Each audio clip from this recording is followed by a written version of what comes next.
No. Hindi naman pala inispalto dito. Dito lang pala. So EDSA Busway Rehab pala dapat, no. Yung magandang hapon, ngayon ay January 5, 2026. So dito lang tayo ngayon sa EDSA. Ewan ko kung renehab na tong EDSA. Ayan, no. Ayan, no, bagong asfalto na yung sunod na lane, no. Ayan, no.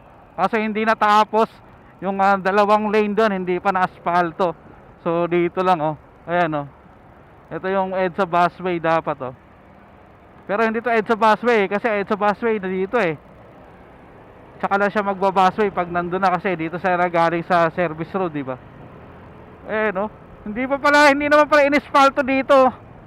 Dito lang pala. So EDSA Busway Rehab pala dapat, no. Akala ko kasi pa rito isa aspaltohin, so hindi natapos. So ito lang yung natapos, EDSA Busway. Tingnan natin kung hanggang saan yan natapos. Kasi ang sabi doon is EDSA Rehab Phase 1, eh. Dapat EDSA Busway Rehab. So ayan yung inuna nila, EDSA Busway. So dito wala pang naumpisahan dito. Uy, no, sarap doon, no. Pwede ba doon? EDSA Busway yan, di ba? So pwede pala siya dyan, kahit saan dyan. Dito na tayo sa kabila. Kasi dito hinarangan nila nakaraan to, eh. Yung sa ano, eh, papuntang Guadalupe.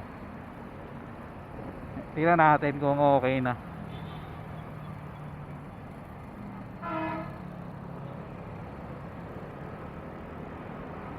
Ayun, naka-elevate, oh, lupit, oh, ganda, oh.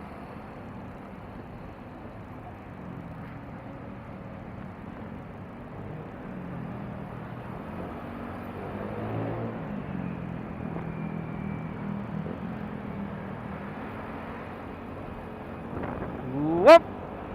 So dito nakasara to nakaraan, so hindi pa rin dito nagawa. Pati dito hindi pa nagawa, oh. Hindi na natapos kasi binaklas nakaraan yan, eh. Tama ba? Tingnan nga natin kung hindi nagawa. Ay, nagawa na asfalto.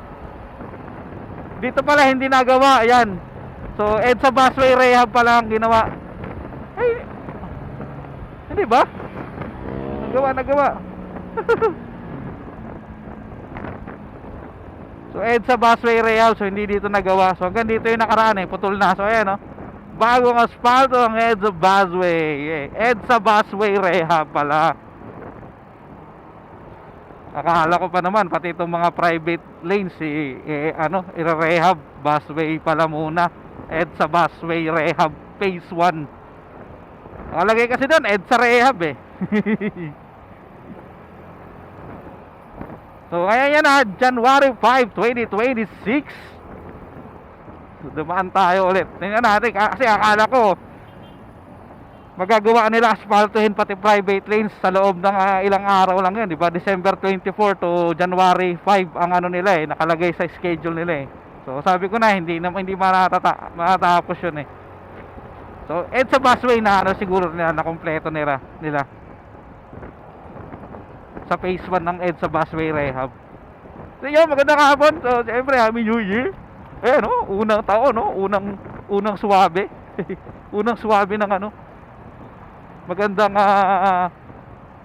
pagbaybay sa EDSA. No, walang ka-traffic pa, oh. Nakarating agad tayo dito sa Guadalupe Bridge nang walang kabog-abog. Woohoo! Wala pa, maluwag pa.